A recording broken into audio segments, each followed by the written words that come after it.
বুবলির ভক্তরা কিভাবে যে কমেন্টস করে আমি এগুলো দেখিও না, একটা দুইটা হঠাৎ চোখে চলে আসে, তখন আমি দেখি। মানে মাঝে মাঝে আমি অনেক হাসি, অনেক মজাও পাই।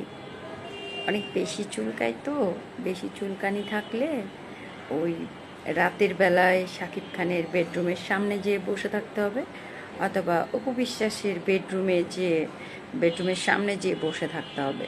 তারপর সকাল হলে মানে অপু বিশ্বাস যখন ঝাড়ু নিয়ে বের হয়ে পিটানি শুরু করবে, ওই বেডরুম থেকে যখন অপু বিশ্বাস বের হবে, হ্যাঁ, তখন ওই ঝাড়ু দিয়ে যে পিটাবে না, তখন সব কিছু ক্লিয়ার হয়ে যাবে। ও তাই তো, তারা তো স্বামী স্ত্রী একসাথে থাকে, আমরা তো এতদিন ভুল করে বলছি।